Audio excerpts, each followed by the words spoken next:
Alright, I want to play this Japanese import on my PlayStation 1 Fat. It's Mortal Kombat 2. Yes, Mortal Kombat 2 is actually released on the PlayStation. And I've been using Unirom lately to play my backups and imports, but my console has a parallel port. And I have a flashable cheat cart here. So I'm going to flash this with Tony Hacks International. And we're going to also get Gameshark support because the new Tony Hacks International has Gameshark support.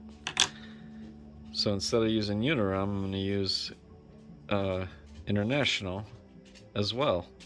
Alright, we're going to download the Tony Hacks International package, and there is a folder in this package that allows us to flash the cheat cart. This device, so we can take the Gameshark that was on it and turn it into an exploit card instead. That will let us boot the backups, plus add Gameshark support in slot 1. Alright, I extracted the Tony Hacks International package, and now that it's extracted, I can go into image burn, and we can go into the folder that we need to burn the disk to flash the cheat card. And inside image burn, you just click this thing at the upper left that says write image file to disk. So you gotta have a CDR, make sure that your CD is inside the disk drive, and click this icon here. And then once you click that, click this folder, it says browse file, browse for file here. Now locate the Tony Hacks International package that you unzipped, and we're going to go into the ROM folder, which is right here. And then we're going to select the file that's smaller. See how one is 19 kilobytes, 19,000 kilobytes, and one is 1 kilobyte. Select the one that is 1 kilobyte. Then just click open. Alright, now here there's only one thing you need to worry about, that's the speed. And you're going to want to go down here at the bottom right and click 1 speed. And if your drive doesn't do 1 speed, that's okay. Image burn will know that, and it'll just default to the lowest speed possible. If you get any pop-ups that refer to that, just click yes, that's okay, you know. Now just click the bottom left, click right. And this will light up. If you have, as long as you have a CD in the drive, this will light up and it'll say right. So click that, and then once your CD is right, once you click that, this bar will come up, and as long as you have a CD in the drive, this will pop up, and then you can wait till this progress bar is done, and then you can go to the PlayStation 1, you're ready to flash.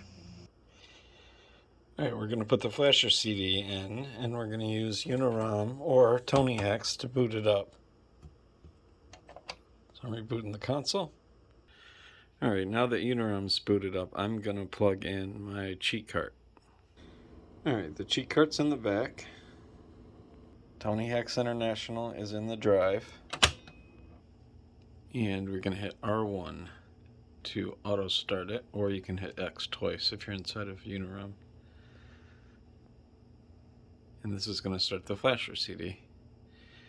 And this is an X flash.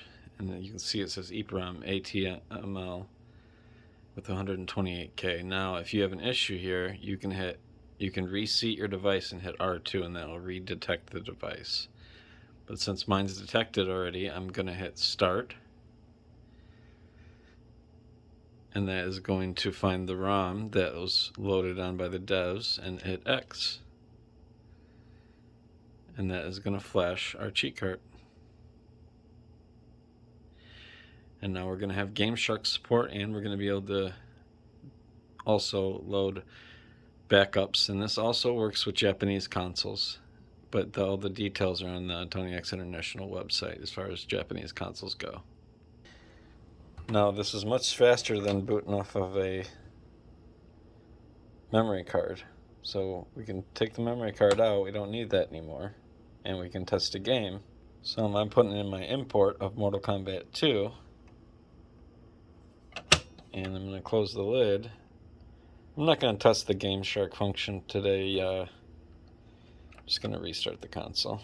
And when you're not using Gameshark ability, this International really boots up fast. That's one thing about it that I really like, is the speed. It really has speed in mind. And you can also, you see it says hit X to get into the BIOS. You can get into the BIOS by hitting X if you leave the lid open. That way you don't have to take the cheat card off the back if you need to get into your BIOS to get into the memory card manager. And it's booted. Mortal Kombat 2 is booted. Now they did a good job. They used like arcade assets, I noticed on this, but the audio is a little messed up. I really wanted to go through and actually do a ROM hack of this myself and upload the arcade audio and make a larger disc. There's plenty of room on a CD to put arcade audio in this game. Their probe really screwed up.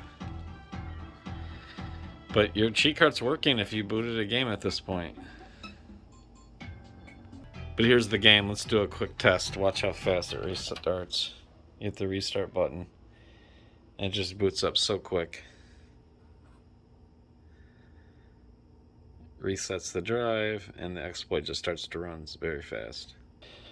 But yeah, you can watch my other video if you want to use Gameshark ability as well. And that's where you put in a special Gameshark file into slot 1. And your cheat cart will now read slot 1 as long as you have the lid open when you boot your game. Alright guys, bye.